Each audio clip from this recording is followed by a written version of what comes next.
Molecule की race चल रही है, इस रेस का जो हर्डल है, बैरियर है, वो एनर्जी बैरियर है, और उस एनर्जी बैरियर को हम कहते हैं क्या है, थ्रेशोल्ड एनर्जी। तो अब इसमें एक बात ये करते हैं कि अगर मैं ये कह रहा हूँ कि रिएक्शन हो रही है और ये थ्रेशोल्ड एनर्जी की लिमिट, लेकिन रिएक्टेंट मॉलिक्यूल्स के पास केवल इतनी ही एनर्जी है, वो प्रोडक्ट में तभी बदल सकता है जब उसकी एनर्जी का लेवल ये हो। तो पहली इंपॉर्टेंट बात कि ये क्या है, तो रिएक्टेंट मॉलिक्यूल के पास जो पहले से कंटेन्ड एनर्जी है उसको हम इंटरनल एनर्जी बोलेंगे, उसको हम एंथैल्पी के फॉर्म पे भी रिप्रेजेंट कर सकते हैं, डेल्टा एच के फॉर्म पे। अब इंपॉर्टेंट बात आई कि यार यहाँ से वहाँ तक जाने में अब कैसे करें। तो ये वैसे हो गया कि जैसे आप कहें कि कोई चीज़ को बॉईल करना है, तो बॉईल करना है तो कैसे करोगे, तो उसका टेम्परेचर बढ़ाएंगे।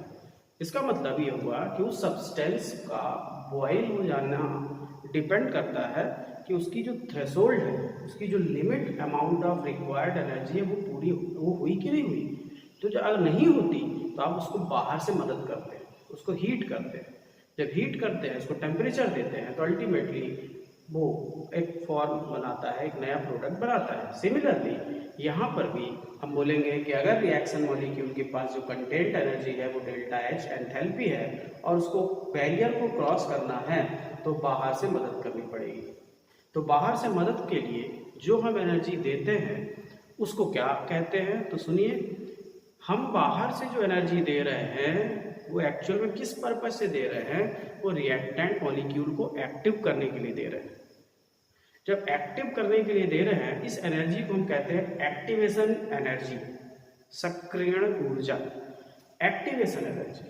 तो अब एक्टिवेशन एनर्जी क्या होगी, बोले यार ये जो डिफरेंस है, ये इस डिफरेंस को फिलअप करने के लिए हमको बाहर से एक एनर्जी देनी पड़ती है और उस एनर्जी को ही हम कहते हैं एक्टिवेशन एनर्जी।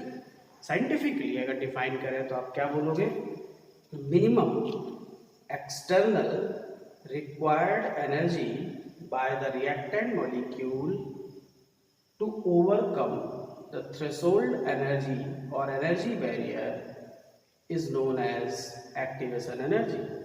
Activation energy का मतलब वो minimum external required energy जो reactant molecule को provide की जाती है to overcome the energy barrier और threshold energy.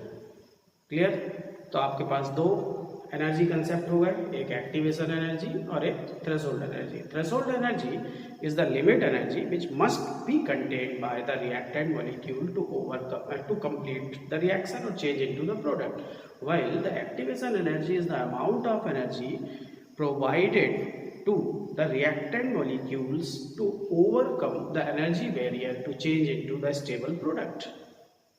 क्लियर। तो अब हमारे